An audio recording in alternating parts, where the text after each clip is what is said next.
Welcome to the Rainmaker Multiplier on Demand, a podcast for leading financial professionals, or rainmakers, and their teams that offer support for securing a successful future. From marketing help to staffing structure, listen and subscribe for actionable insights from advisors and skilled professionals alike. Hello, and welcome to another edition of the Rainmaker Multiplier on Demand. I will be your host today, Matt Seitz, Chief Marketing Officer here at C2P.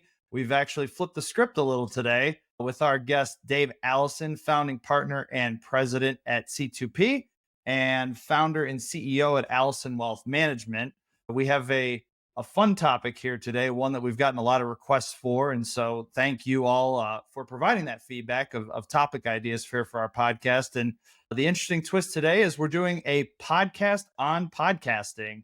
So who better to be a guest on that than Dave, who, as you all know, is one of our hosts for the Bucket Plan on Demand and Rainmaker Multiplier on Demand here at C2P, but also the Complete Wealth Management with Dave Alison over with Alison Wealth Management, and the thought leadership that Dave provides through these podcasts, both here and at Alison Wealth Management, are a big reason why last year was a winner of the Think Advisor Luminaries Award for thought leadership and education.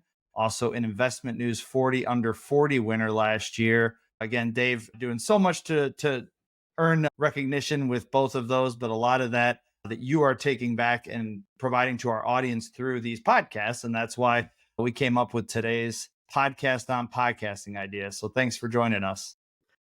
Yeah, absolutely. It reminds me, I have a friend who's a photographer, and every year she takes a picture of her holding the picture from the previous year. And so it's been like 15 years, and you can spot this little micro picture in all the pictures. And kind of reminds me of our episode today, a podcast on podcasting.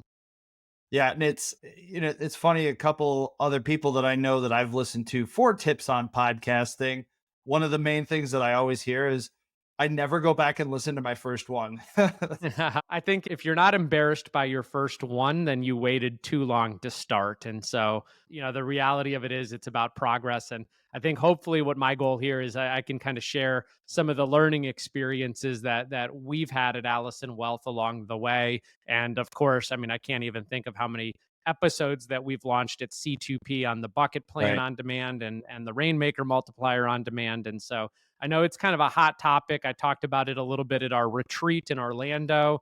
And I've just had a lot of advisors saying, hey, can you give me kind of the step by step on what you do and how you do it? And so that's what we're going to cover today.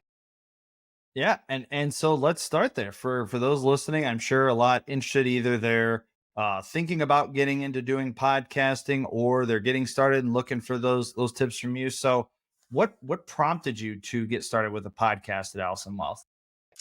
Yeah, for me, there was a couple different things. Number one is I did not, and I still do not do it with the intent of lead generation, right? I think that if you go into this and think, hey, I'm going to spin up a podcast and all of a sudden my calendar is going to be booked with right fit calls, I mean, maybe you're the next Joe Rogan, but that's not kind of my intent of why I started the podcast initially. For me, I'm always looking for efficiency. How can I drive education to the people that I have in my pipeline or in my database without having to invest a lot of one-on-one time in meetings? And so obviously content creation is key to that, whether it's written blogs. I mean, that was really how we started at Alison Wealth Management, writing blogs on things that were relevant to our clients. Then we moved to more short form videos on YouTube. And so, anytime something would, come out that we thought was relevant to our clients, we'd try to record a quick few-minute video. For example, we're posting one tonight. Conrad just recorded it on some of the updates of the new tax law that should hopefully get passed in the next few weeks here on the child tax credit and R&D credits for business owners. And so kind of my next evolution into this content was YouTube and creating videos. And those started to get a lot of exposure. And, then from there, we thought that the next kind of transition was just this podcasting, because number one, it's very easy to do if you structure it the right way. And it's Mhm. incredibly inexpensive. Like writing blog posts doesn't cost you any money. Creating short form YouTube videos doesn't cost you any money. And last but not least, podcasting doesn't really cost you much money. And so these are all great ways to continue to get your brand out there. But I use all of those forms of content to drive education to my clients. So, for example, if I'm meeting with a client and we uncover that they don't really have their legacy planning documents set up, their core legal documents, I'll send them a podcast that me and my attorney Benjamin Kelly did on, the core of estate planning. And what that does is it helps kind of simplify and educate them on what I want them to understand so that when we get in a meeting together, we're ready to start talking about their personal situation instead of spending all that time educating them. And I can't tell you, how many videos we've done, whether it's like understanding the order of money when you're saving, understanding the order of money in distribution and in retirement, that again are just kind of quick hit little pieces of content that we send out to our prospects and clients to get them engaged. And then, of course, these longer form podcasts now give people a place to just kind of plug into while they're in their car, while they're cutting their grass. I mean, I'm a huge podcast listener, and it just is giving them the content to receive it when and where they want versus having to always schedule a one-on-one meeting with you. So for me, Matt, it was like a hack into shortcutting the educational process of my clients.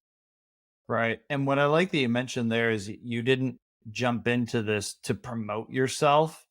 You used it as a way to provide that value add thought leadership, because when you're doing it that way, it's applicable to your existing clients and your prospects. So you're kind of maximizing your exposure that way. It is, and it's that the content. I mean, the content is, I think, where most people struggle with, and the reality of it is, like, we just kind of flipped the script a little bit and said, "Hey, we're producing content every single day in our client meetings. That's just Mhm. what we need to write about." So when we started blogging, if we help somebody navigate their restricted stock units or their incentive stock options or build a retirement income distribution plan in a tax efficient way, we would start writing blogs on that, and that gained search engine optimization momentum to our website. And I think I've shared, most of my lead generation comes from my website. When Right. we started doing YouTube videos, again, it was very similar on that same content, and that attracted a different form of person. And we've been doing YouTube for about a year now. We average about 30 new subscribers to our channel every single month. And so that's 30 new people who are subscribing that every time we put out a new piece of content, they get notified. Allison Wealth put out a video and they can easily click on it. And so, our goal is to continue to build YouTube subscribers. I think we're up to about 800 now. And then the third piece is the podcast. So right now we're averaging about 80 to 100 downloads per podcast episode that we do through the traditional podcast players like Apple and Spotify. But then we also are generating another 60 to 100 viewers of our podcast episodes through YouTube podcast. And again, we're on episode 14 of the Complete Wealth Management podcast now. So, that momentum has been built up in somewhat of a short form. And even the first half of last year when I started doing the podcast by myself, I wasn't producing a ton of content. It was like one a month, maybe one every other month. Now that I've really engaged my team in the podcasting and the video creation, we're creating a lot more content. And I'll talk a little bit about that because I think that's one of the most important things our advisors should be thinking about as they're thinking about launching a content marketing campaign like this. Right. And, a couple nuggets that you mentioned there to point out too is as you are getting started, like, don't get discouraged early on. It is that snowball effect of it's going to take a few viewers on YouTube or listening on your podcast platform. Like, don't get discouraged. Like, there's strategies out there to build up that audience, like you mentioned, Dave, because it's once you have that initial upfront cost of the right equipment, the microphones we're using, the cameras, the softwares, which we'll get into the softwares in a second here, then it's about the optimization of those, on the podcast platforms on YouTube so that you can be found from keywords. And that's what helps take off. I know you've had that, especially on YouTube, a couple that have taken off just because of the timely topics and optimization you've done on titles. Yeah, and that's huge, right? And like YouTube's I'm certainly like no Mr. Beast or have figured out how to crack the code on Not YouTube. I yet, mean, at least. that would be my goal, right? To become like the Mr. Beast of the financial services industry and have, a million viewers on every video I do. But what's interesting is I haven't found any rhyme or reason. Like sometimes I'll put out a video on YouTube and it'll get like 50, 60 views. Other times I put out a video and it gets 15 or 20,000 views, which is mind blowing. And what those do is they drive engagement back to your other videos. So when we do launch a video and it goes, what I would call kind of financial services viral, then Right. it drives our subscribers. And the more subscribers we have, then they're getting touched by all of our other videos and content. So to your point, like you just got to keep producing and throwing stuff out there. And it's not like YouTube charges me $1,000 for every video I put out, like a seminar might be or something. Like it's absolutely free. So put it out there. And if it sucks, oh well, move on to the next topic and do a new video. And so, I think to your point, don't get discouraged. And, it's all about just putting out new, timely, relevant content because all of these engines, whether it's Meta or Google, they all rank based on relevant content. So Mhm. if you're not continually putting out relevant content, you're not kind of floating to the top of the charts when people are searching for this stuff. And you just never know. Conrad had a fit call last night, client in Indianapolis looking to retire. He says, opened up the fit call. How'd you hear about us? The guy said, I found you guys on YouTube. Like that happens every once in a while. But again, it's not the primary reason we're doing all this content. It's an ancillary benefit. Yeah, not everyone can be a home run, but you never know when you're going to do that. I know we've have a podcast over at JL Smith, and we're kind of in the infancy there as well, where we're getting 30 to 50 listeners a week and whatnot. And then we did an end of year tax tips one with Jeff Warnkin, and all of a sudden the next week, I think we had 3,000 listens in 1 week. We went from 30 to 3,000. You find that diamond in the rough, but once you find that one, we picked up so many subscribers from it that now they're getting them automatically when we launch a new one.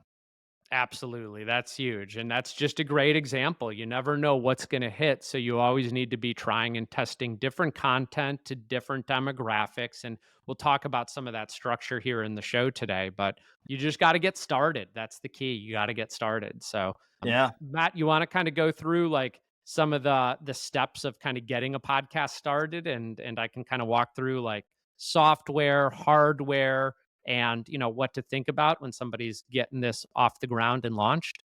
Yeah. So, to get started, obviously the first thing, a lot of this is the upfront cost and the upfront planning. And you got to make sure that you have the right equipment. With a lot of times that's the video equipment, it's the recording software you're using, it's the microphone. I see yours in there. I got mine. You see it a little down here. It's a little lower than yours. And then the editing software and making sure you go through all those before you're posting them out there. So having that right equipment, and at C2P, we can help kind of put together a little guide. I know as we're going to go through that today to make it easy on you. But Dave, if you kind of want to talk us through what you use on your end there, that I know we're kind of mirroring it at C2P on your end, but starting with, what you're using from a hosting provider standpoint. Yeah, and this is something again, like if I had a time machine and could go backwards, don't skimp on this stuff. And Mhm. I'll show you some examples of what I mean, even when you look at what Matt's microphone is versus mine. I'm sure if you're listening to this, you can hear quite a quality difference between what I sound like and Matt sounds like. Matt has a decent microphone, but he doesn't have a high-end microphone. And I'll talk about the difference of that in just a minute. But first off, hosting. A lot of people think that it's tedious to start a podcast because you think you need to go set up with Spotify and Apple and Google. And every time you host an episode, go launch it in all these places. But there's really great turnkey services. So the one that I use and highly recommend is Buzzsprout, BUZZSPRUT.com, buzzsprout.com.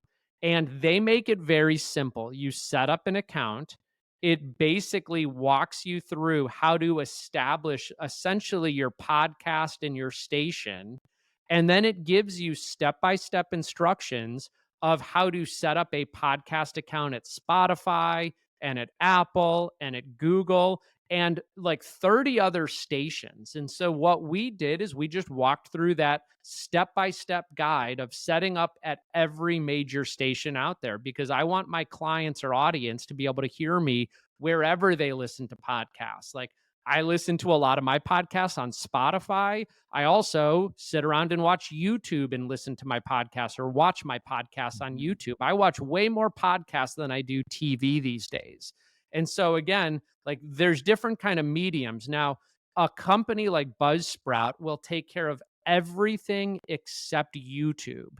YouTube you have to do on your own, and we'll talk about that. But again, YouTube is the biggest kind of player or channel out there, so you don't want to overlook it.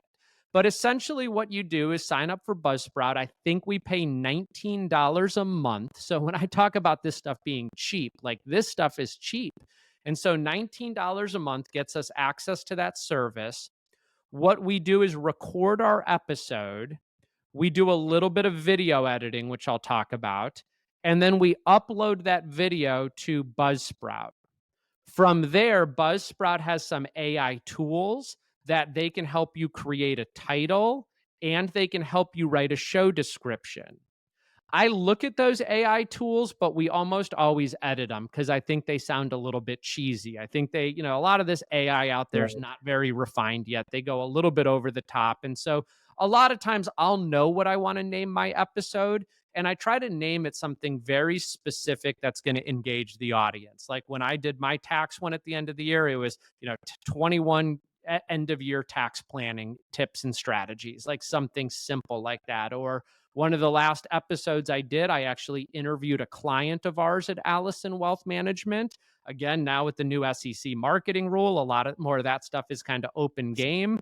This client retired at the age of 49. They're sailing the world in their retirement in this custom sailboat they built. So they broadcasted from Trinidad on their sailboat in the podcast. And I just interviewed them about early retirement and pursuing their passion. And so again, you can use these AI tools and creators to help, like, write the descriptions, but I find best what you're talking about in that episode. But Buzzsprout basically, you name your title, you write your description. Of course, you have your compliance disclosures in that description, and then you can establish chapters of your podcast like a book. So, for example, my last podcast was on our PCA quarterly market intel report. There was Right. only 3 chapters of that. We talked about what kind of happened last year in the state of the economy. We talked about what the Fed pausing interest rates could mean for the stock market. And we talked about the presidential election. Very simple, about a 16-minute podcast, 3 chapters. Many of our other podcasts might be 40, 50 minutes long, and they might have 6 or 7 or 8 chapters. And again, the benefit of setting up those chapters with a service like Buzzsprout is you can direct a client to a certain chapter. So, if I want to talk about irrevocable trust for estate planning, I might send them my estate planning episode and say, hey, feel free to listen to the whole thing if you want, but if not, just go to chapter 6 where we talk about irrevocable trust. I think that 8-minute segment's going to, help educate you a lot on some of the stuff we need to talk about in your plan. And so Buzzsprout is kind of the server, right? The host of all of this stuff, and they make it very, very easy. So, that's kind of one component, Matt, in like launching and setting up a podcast, is get yourself a Buzzsprout account and, kind of get connection. You need to apply for your podcast. So, I worked with Rob at the C2P marketing team. He created me a logo for my podcast. Of course, we created the name of the podcast.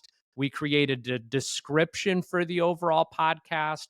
Those are the types of things that you're going to need when you apply for Apple or Spotify or Google podcast players.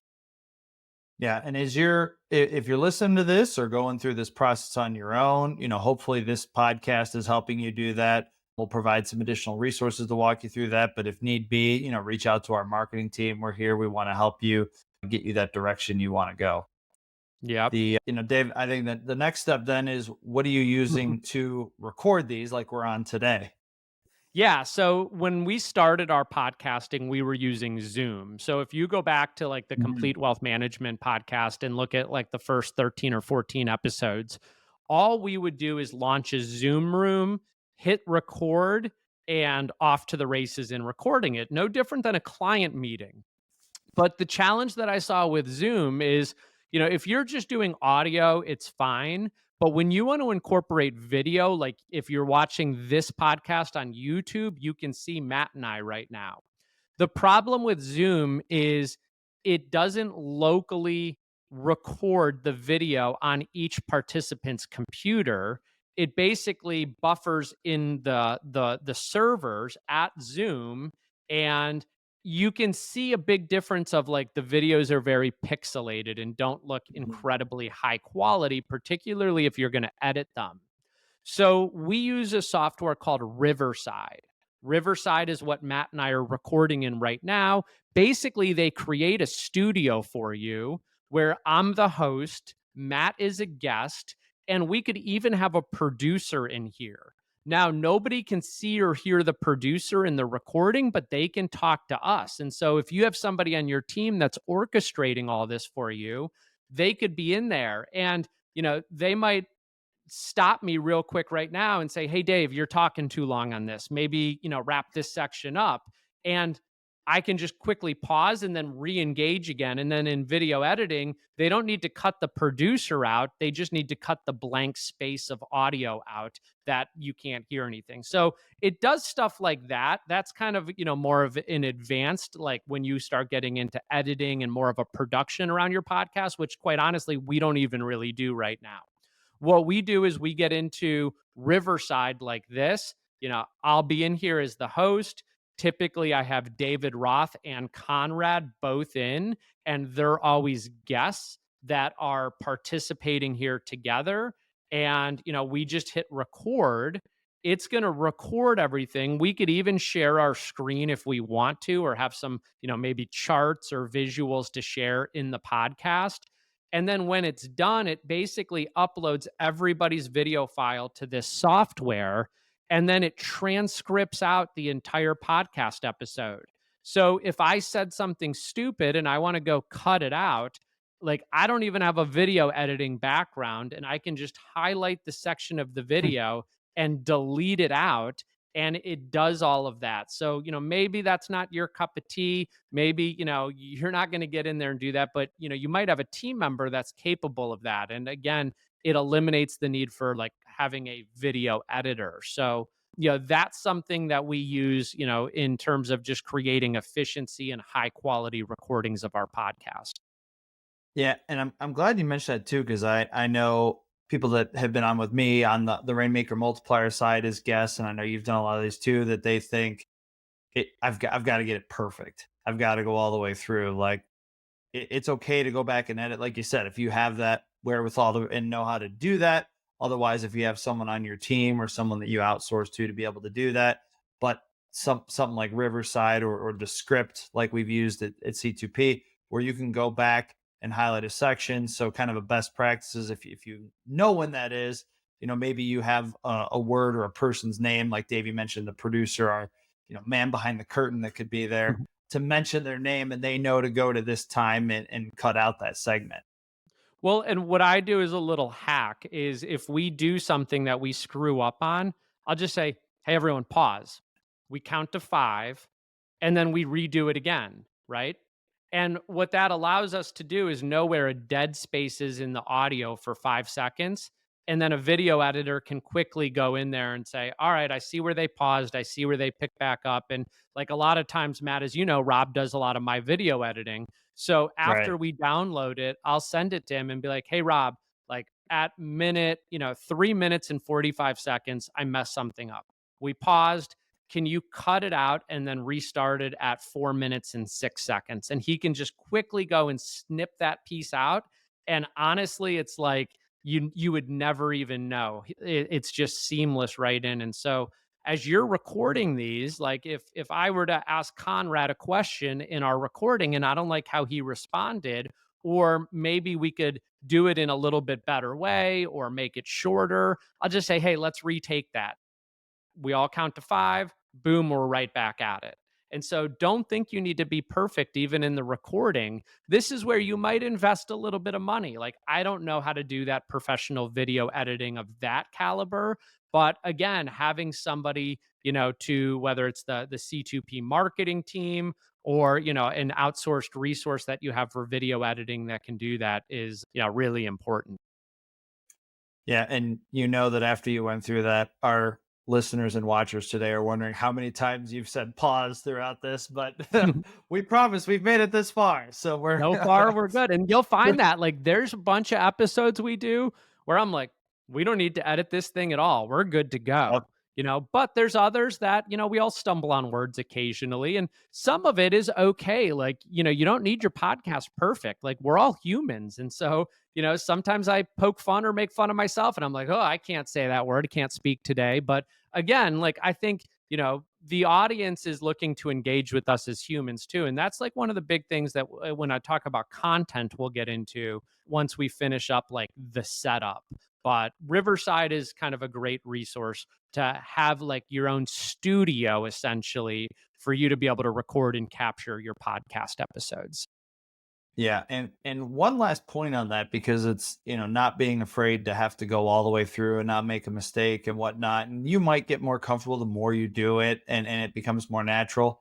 But it is good to point that stuff out to your guests, because you don't know how nervous they are. So to let them know in advance, like, hey, it's okay if you slip up and we do this, we're gonna either yell pause, or I'm gonna yell Rob's name and he's gonna know. So it will help make them feel a little more comfortable as you go through as well. 100%. You're exactly right. So, and that's good to do a little kind of pre-show debrief, especially if you're having like a third-party guest on. And, again, I'll give you an example of when I interviewed my clients, like this was a little bit outside of their comfort box. And so, I had to give them some preparation and I'll share a little bit about that when we get to content. But outside of setup, so again, we have Buzzsprout, which is kind of the hosting of the podcast. The players are going to be wherever your clients get their podcasts from: Spotify, Apple, Google, YouTube. The recording service is Riverside to essentially create your own studio. And then the last couple things that are critical are your setup, right? The hardware that you're going to use. And so I utilize a Logitech Brio camera. I don't use the built-in camera on my laptop. I use a Logitech Brio. It's a great HD camera. It runs about $250 on Amazon. And then I have a tripod that the camera sits on. And I'll send a photo of kind of my setup, but I am staring directly at my camera on the tripod. Now my computer is over here a little bit. So my camera is actually right in front of Matt's face on my computer. So when I'm looking at Matt, I'm actually looking at my camera. You can also notice like it's not tilted up or down. Like on Matt's camera, if you're looking at the video, I can tell his is on his desk, kind of tilted up in the air at him because I'm kind of taking a downward looking up.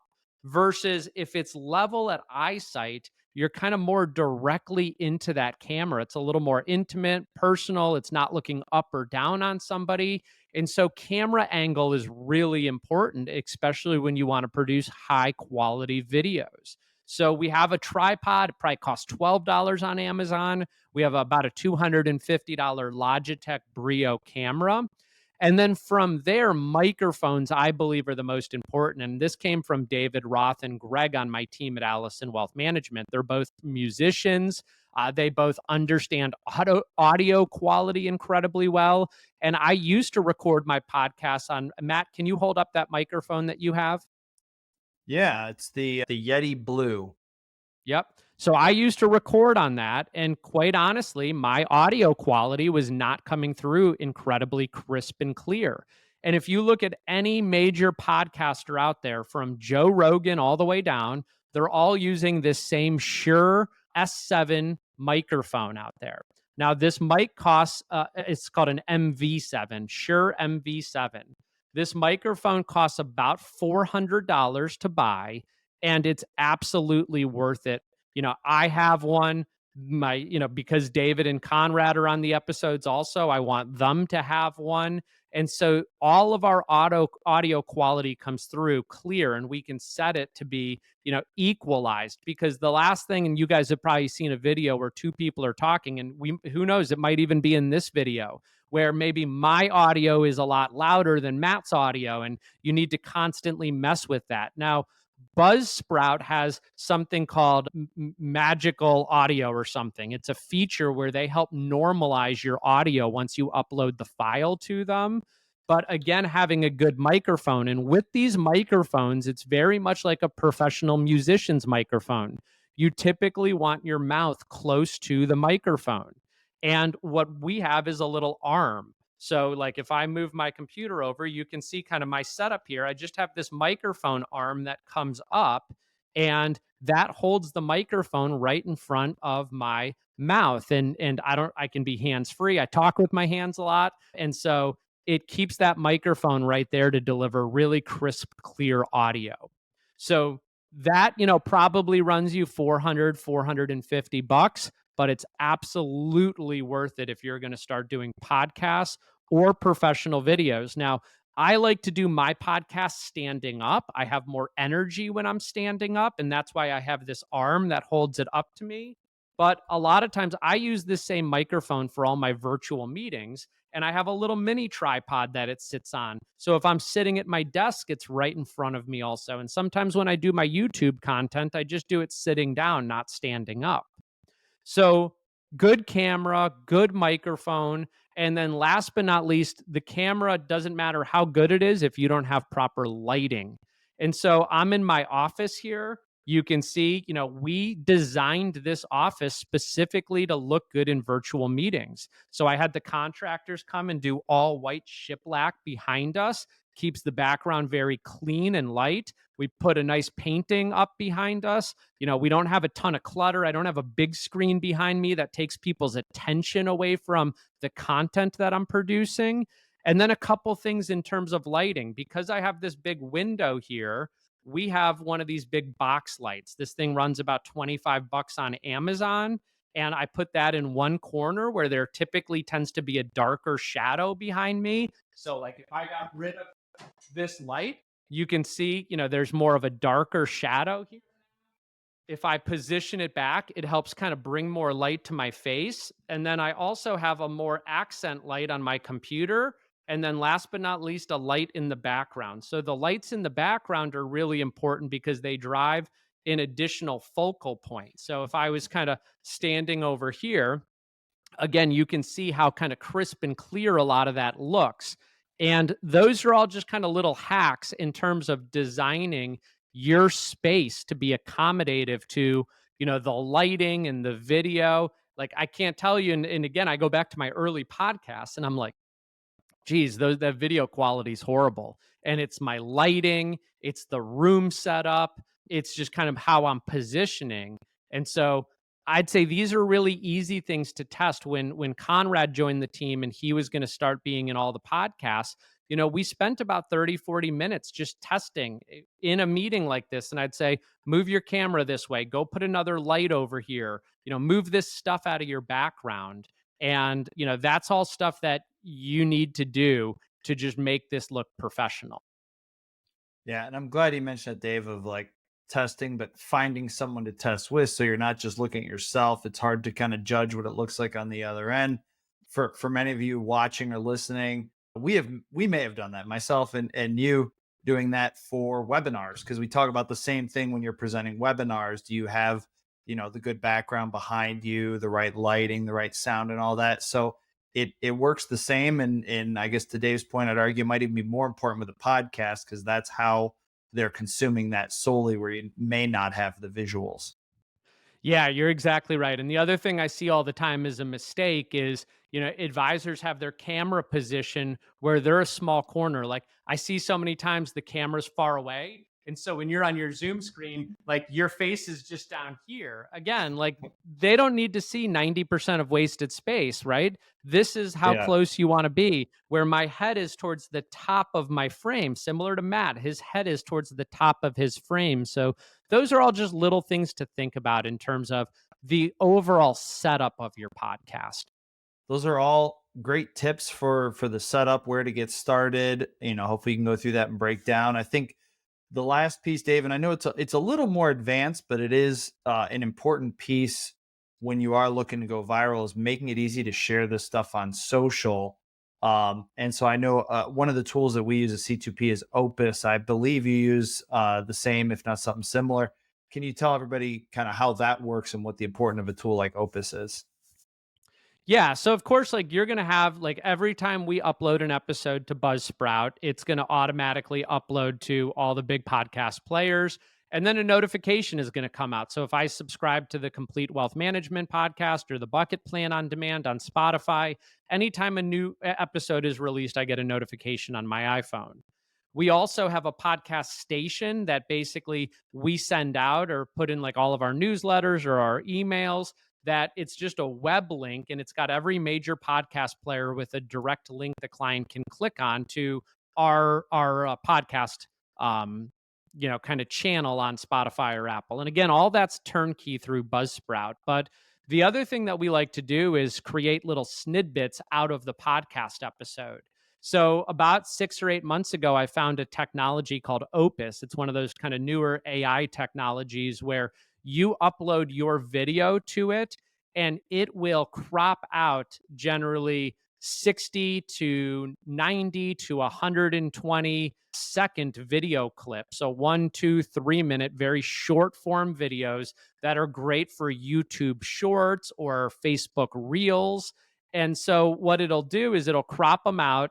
It'll actually put the subtitles in there, and then it'll give you kind of an algorithmic scoring of what they think will actually go viral. And you got to watch them. Like I find, Yeah. some of them are good, some of them are not good at all. And what I like to do is once I do an episode, I'll upload it to there, and I might find 1 or 2 snidbits that we then utilize in social. We put on Facebook Reels to drive back to our podcast episode.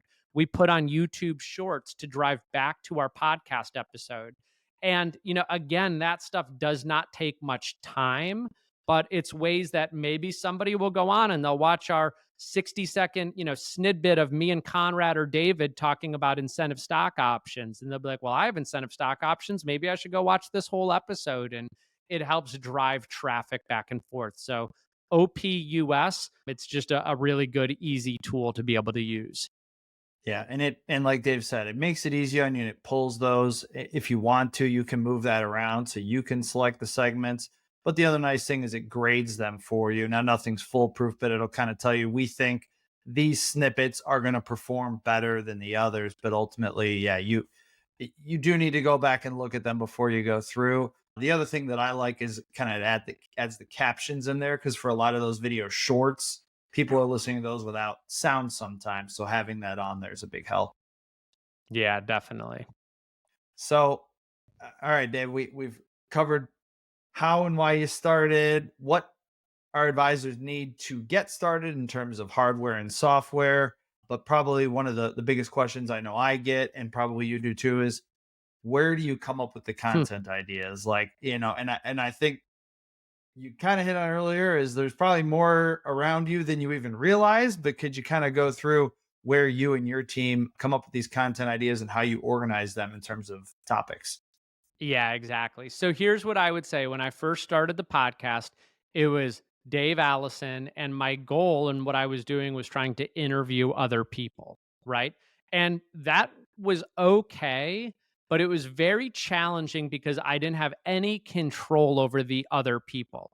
It was all on me to figure out who I wanted to interview, to try to create the content. And honestly, I started getting burnt out. Like after episode like 6, I was like, oh, I don't know if this is worth it anymore. This is a lot of work.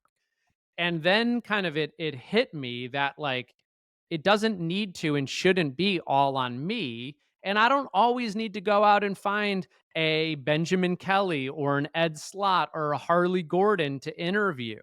What we can do is create internal content, because me and my team are the experts on this stuff, and we're having conversations with our clients every single day. And so there's a couple things that I did. Number one is I engaged my 2 other advisors, David and Conrad, And I said, look, you guys are going to start participating in every one of these podcast episodes with me. And by just doing that alone, we went from a 100% workload on Dave Alison to about a 33% workload on Dave Alison, because now about a third is on Conrad and a third is on David. And so that by default is, just makes it easier to execute and implement this stuff.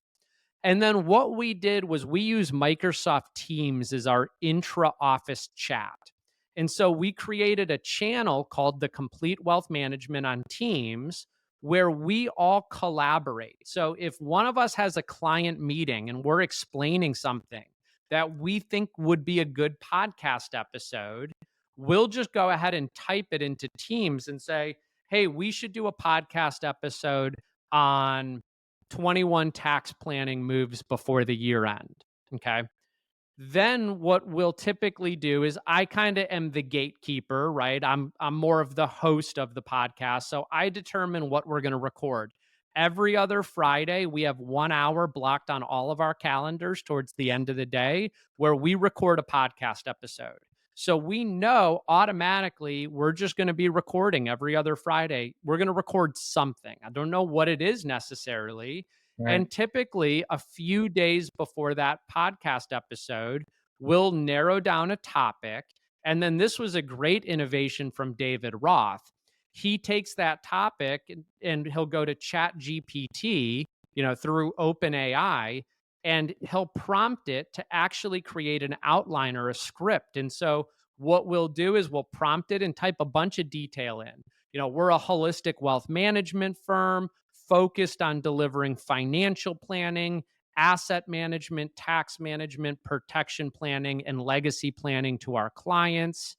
We have a podcast called the Complete Wealth Management Podcast, whose purpose is to educate consumers on all these topics. And we're about to do an episode on 21 year-end tax planning moves. Can you outline the top 21 moves that we should be discussing and a couple bullet points on these? And what ChatGPT does is it'll put together the outline. And what then we'll do is we'll go through and be like, yeah, we like this one. We don't like this one. We like this one. We don't like this one. And we'll just clean it up. Doesn't take much time to do. And what we could also do is help build different sides of the argument. So recently we did one where it was titled, paying cash for something versus taking out a loan. And so what we would do is have Chat GPT give us all the pros and the cons of paying cash, all the pros and the cons of taking out a loan. And of course, we add our own personal perspectives and biases. We bring in client stories, but that just gives us a framework or an outline to be able to run from the podcast episode. So in some cases, we'll do that. Like last Friday, one thing that kind of came to mind is David Roth is about to have a baby this week. And so I jumped on and I said, hey, David, when I had Everly, this is 7 years ago, I wrote a blog on kind of the 7 steps a new parent should take. Let's do a podcast episode on all the things you and Julie are thinking about as you prepare for a new baby.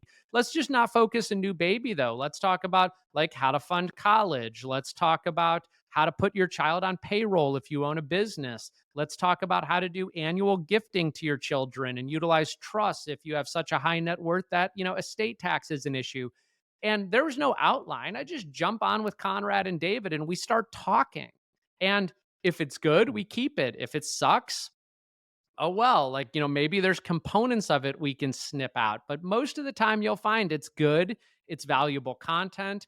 I share almost all my personal financial in some of you might not be comfortable doing that, but I talk about, my financial plan, how I'm saving, what I own, the stuff that we've got set up. And so I think a lot of that just brings kind of an openness to the content that we're creating. And like for all of us as financial advisors, content should be the easiest thing that we have. Maybe you're not good at sitting down and writing a blog and that's not your thing, but I've yet to meet a financial advisor who isn't good at talking, storytelling, being able to communicate some of the financial planning that we do. And so that's what your content should be in your podcast. And the last thing that I just want to share, Matt, on kind of this content thing, and this is like the next evolution that we're working towards, is like we're really, really good at like analytical content, right? But the best podcasts that I watch are more of a show. Like I mentioned earlier, I watch more podcasts than I do TV shows because they're entertaining. And Yeah. I would go find a few podcasts that you want to model off of. Like every episode, I watch The Compound and Friends. Some of you guys might know that guy, the reform broker, downtown Josh Brown, and Michael Batnick. Like they have such an amazing investing podcast. So if you're into that, go check out that. But it's entertaining. Like I was coming home from dropping my girl off at school today, and I was like laughing listening to them. They're just funny, they're entertaining. They talk about relevant stuff in the stock market. Most of it's all kind of technical trading stuff and picking the right stocks. But again, it's really good content. Or, I watch Joe Rogan, I watch the All In podcast. These are entertaining shows, and you want to figure out how to make yours entertaining as well, not just driving content the whole time. And I think when you have multiple personalities, again, if it was just me interviewing a guest, it's going to be an interview. But when we have Yeah. me and Conrad and David, we're more just interacting about what's going on in all of our lives and in our clients' lives, and just becomes, I think, a little bit more engaging. Yeah, and frankly, I think that's probably what your clients and prospects want to hear. That you're human, you're relatable that way. It's not talking down on them; you're talking with them. And I'm glad you mentioned the point too about it's not that you can't have guests, but you don't have to feel forced to it. Like you, as the advisor, you're the thought leader that they want to hear from the most. You can bring in other expertise, but I know I mentioned the JL Smith one earlier. Our best numbers come from interviewing ourselves, from Jason and Brian Bibbo and Jeff Warnken and Gary Pelfrey. Like we still bring in outside guests and those do well, but they want to hear from us. So I'm glad you mentioned that.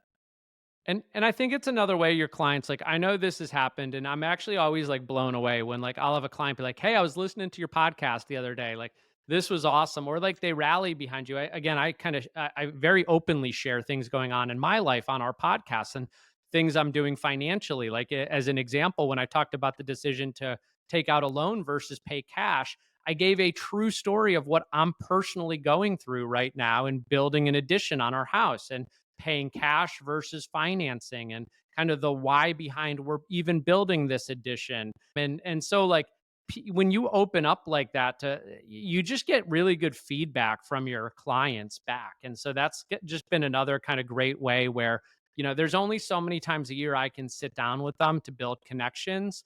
But like it's interesting, you start building connections with, if you watch these podcasts on a regular basis with the people on the show, that of course, you're not in there in person with them, but it just really helps to kind of bridge everything together. Right. And the other thing that you mentioned that I know I hear a lot from other advisors is they're having the same conversations over and over, answering the same questions over and over. Like those are that's the low hanging fruit to bring into a podcast to talk through, with your team or someone on there of get that out to the masses. I mean, I know you do that, Allison Wells. You do that for us at C2P as well. Yeah, and I think, just in kind of that vein, like, my original direction, if you listen to my first 3 episodes of my podcast, I was interviewing a different expert. Benjamin Kelly, Apollo Lupeshko, Harley Gordon. Like the other transformational moment for us, I believe, is when I stopped interviewing other people and I would just position my team as the experts. Like when I want to talk about stock option planning, like David is on there and I'm like, David, you're so brilliant at this. You're a guru. What should our clients be thinking about? Talk about that client last year that you helped exercise $70 million of company stock and sell it. Like, tell that story of what the things that you and he were talking about during that transition process. Or, Conrad, like talk about some of the stuff you're doing as a fractional CFO for the business owners that you work with. Like, what are some of the basics? If I was getting ready to sell my company in 2 or 3 years, like what things do I need to be thinking about? And again, positioning your own internal team, I think, is a lot better than bringing in experts. Now, I'm happy to jump on podcasts for any of our PCA advisors. I've done that with JL Smith. I actually have one I'm doing tonight with one of our advisors on the tax management journey. But again, I think the more you can bring your internal team in and position them as experts, the better off you're going to be, because it brings all of that value, internally to your organization. And so that's where you can all get a lot of ideas on terms of where to find the content and how to use that. I think the formatting and the repurposing is another key thing to hit on. And Dave hit on this earlier. I kind of call it the content waterfall. You can call it whatever you want, but how to make it easy on yourself. So if you're recording a video like we're doing now, you have that. You can strip out the audio and you have a podcast. We mentioned the tool for pulling out social posts. You can use some of these tools that to pull out the transcription or use a Fiverr service, something like that. And now you've got a blog, and maybe you put some of those together and you have an ebook that now you can use for lead gen and pull out quotes there, and you got more social posts. So try and make it easier for yourself by having a plan to repurpose those. And I know Dave, you're great at that at both places on how to make your life easier. Work smarter, not harder when it comes to repurposing all this content.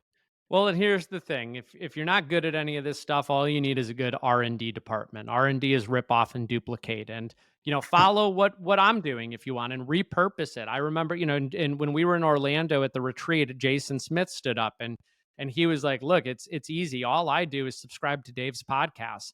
And he was like, for example, I got notification his 21 year end tax plannings were live. Basically, I listened to it. It was great. I shot it over to Brian Bibbo and Jeff Warnkin, and I said, just record this, but with us doing it instead of Dave doing it, right? Like, those are the things I think in the spirit of our collaborative group at C2P.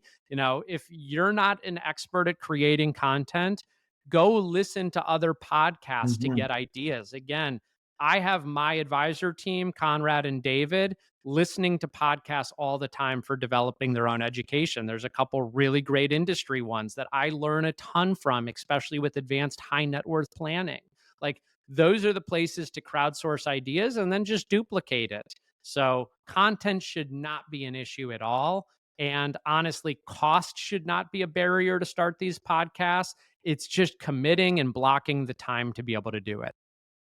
Yeah, and so as Dave said, subscribe to his, make sure you're subscribed to our C2P ones, and collaborate with the other C2P advisors in our network. At the collegiums or other events on our Facebook group. Look for them there because there's a lot of ideas there.